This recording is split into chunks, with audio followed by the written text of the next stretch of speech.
Даша Ко. И сегодня я покажу, как готовить безе. Для этого нам понадобится сахар, блендер, ну или возможно воспользоваться винтиком и самим смешать. Масло, у меня вот такое вот золотая семечка, кисточка, тарелочка, чтобы не запачкать ничего, и поднос, яйца, ну это потом. Сейчас нам понадобится масло. Его надо совсем. Я его размазываю кисточкой. Главное, все надо промазать тщательно, а то безе может прилипнуть. И не надо много масла, надо размазать его, потому что безе тогда не получится. Вот. Дальше этот поднос нужно убрать в плиту, чтобы он нагрелся, иначе безе осядет. Вот я поставила наш поднос в духовку. Он должен нагреться.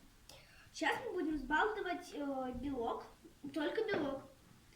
На одно яйцо 50 грамм сахара. У меня 2 яйца, поэтому я возьму 100 грамм сахара. Сейчас я должна замешать белок до пенки. И не ложить сахар. Когда будет пенка, можно ложить. Погнали.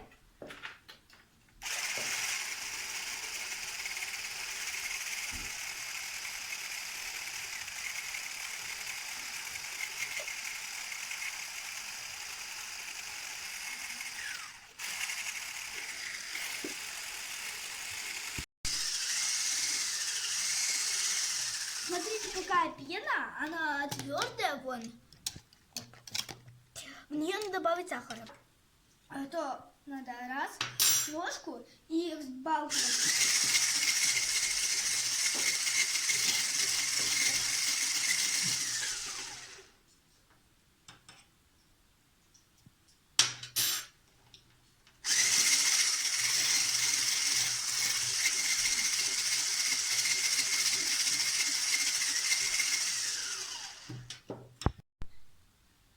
Добавил ложку сахара, взбил, добавил, взбил. Так, надо, пока не закончится весь сахар, чтобы безе получилось вот такое сладкое. Вот у меня получилось безе вот такое сладкое, вкусное пенка. Теперь это надо выложить на поднос. Одно уже выложила. Вот так. Можно так, можно в пакете. Я пробую ложкой, потому что у меня бабушка делает эти торты из безе. И она ложкой тоже, как и я, потому что пакетом, там, он проходит, я не буду. Есть специальные пакеты, которые вот для этого всего предназначены.